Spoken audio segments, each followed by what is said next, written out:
Welcome to మహాటాక్స్.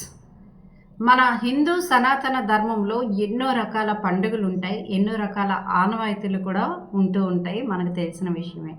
ఈ ఆనవాయితీల్లో భాగంగా కర్నూలు జిల్లాలో జరిగిన పిడకల సమరం గురించి మనం ఈరోజు మాట్లాడుకుంటున్నాం. ఈ పిడకల సమరంలో 36 మందికి గాయాలు కూడా అయ్యాయి. అయితే ఇదంతా కూడా స్వామి అమ్మవార్ల కోసమే భక్తులు చేసిన పిడకల సమరం అన్నమాట. మరి ఈ వివరాల గురించి ఇప్పుడు మనం తెలుసుకుందాం. కర్నూలు జిల్లా ఆస్పరి మండలంలోని కైరుప్పల గ్రామంలో ప్రతి సంవత్సరం పిడకల సమరం చాలా ఘనంగా జరుగుతుంది. వందల సంవత్సరాల చరిత్ర కలిగిన ఈ పిడకల సమరం భక్తులకు తీవ్ర ఉత్కంఠను రేకెత్తిస్తోంది. ప్రతి సంవత్సరం ఉగాది తర్వాత రోజు ఈ పిడకల సమరాన్ని భక్తులు జరుపుకుంటారు.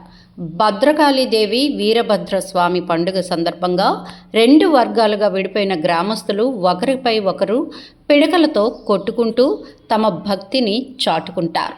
2 వర్గాలుగా విడిపోయి పిడకలతో సమరం.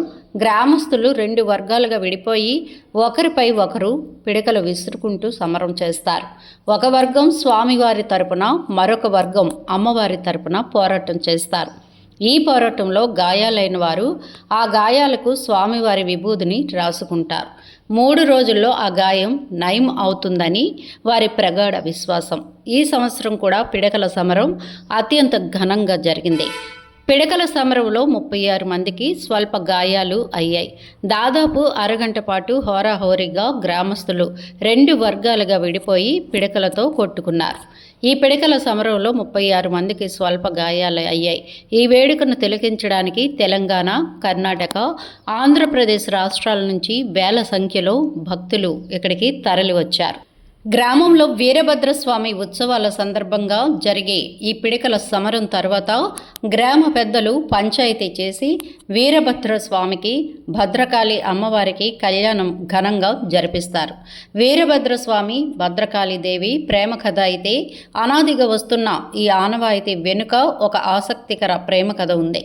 త్రేతాయుగంలో భద్రకాళీదేవి, వీరభద్రస్వామి ప్రేమికులు. వీరభద్రస్వామి పెళ్లిని ఆలస్యం చేయడంతో వారిద్దరి మధ్య కలహాలు మొదలయ్యాయి. తమ దేవతను మోసం చేశాడని భావించిన అమ్మవారి భక్తులు వీరభద్రస్వామిని పిడకలతో కొట్టి అవమానించాలని నిశ్చయించుకున్నారు. ఈ విషయం తెలుసుకున్న వీరభద్రస్వామి భక్తులు ఆయనను అమ్మవారి ఆలయం వైపు వెళ్ళవద్దని వేడుకున్నారు.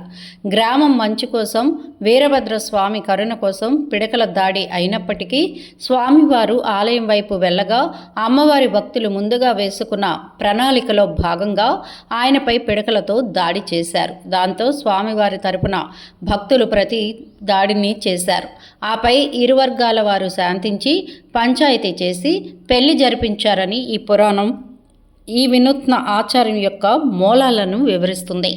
అప్పటి నుంచి ఇప్పటి వరకు గ్రామస్తులు గ్రామ మంచి కోసం, వీరభద్రస్వామి కరుణ కోసం ఈ పిడకల సమరాన్ని కొనసాగిస్తూనే ఉన్నారు. మా వీడియోస్ మీకు నచ్చినట్లయితే లైక్ చేయండి, షేర్ చేయండి, ప్లీజ్ సబ్స్క్రైబ్ కూడా చేయండి.